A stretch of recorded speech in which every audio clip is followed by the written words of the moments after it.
axis and that things are kind of normally distributed in a bell-shaped curve.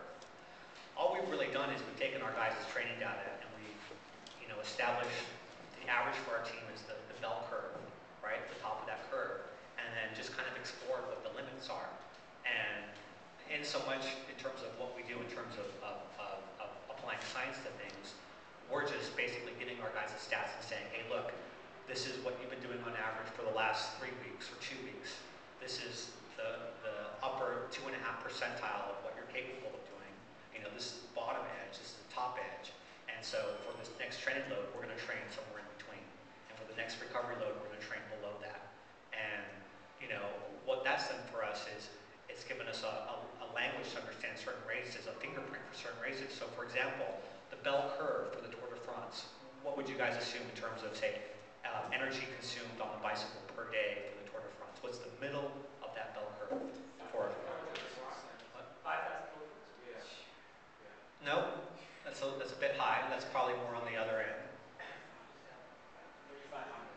Yeah, about 3,500 kilojoules, about 4,000 calories for a 70-kilo Tour de France rider. That's the center, that's the middle of the curve. That means that you have to be able to do that every single day for 3 entire weeks, right? And when you put it in that perspective, and I look at a guy's training, period, and I say, well, for the last 2 weeks, you're only capable of handling 2,000 to 2,500, and this is why you're not going to the Tour de France. It's a pretty rational thing. When I look at a guy and I say, well, you're up in the 4,000s, 4,200s, 4,500s, this is why you can win the Tour de France. Our approach may still be very old school in some ways, but at least we have the statistics to build that kind of confidence, and we know that we're in the right direction. The other side of that, in terms of field versus science, is that in the end, everybody's physiology and biology is completely unique, completely individual. And the best that I think that you can do is apply scientific methods to each individual, treat them as if they're their own scientific experiment, but in the end, they need to learn or feel what that means to them. They need to have that intuition.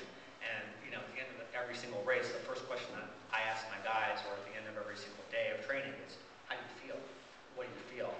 And if I can give them a whole lot of science and a whole lot of information so they can learn what that feel is, 5 years down the road from now, when they tell me they feel bad, or they tell me they feel good, we know what that means when we have confidence in that.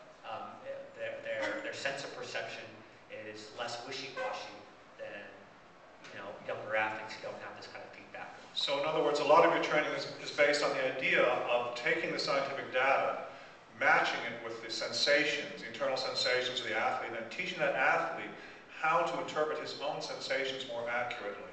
So that he knows it's not just psychological, oh, his girlfriend was mad at him, this and that. That this rider knows that if he's feeling this way, that means because X is off or that is off to a certain degree. Yeah, you start to teach, they start to learn.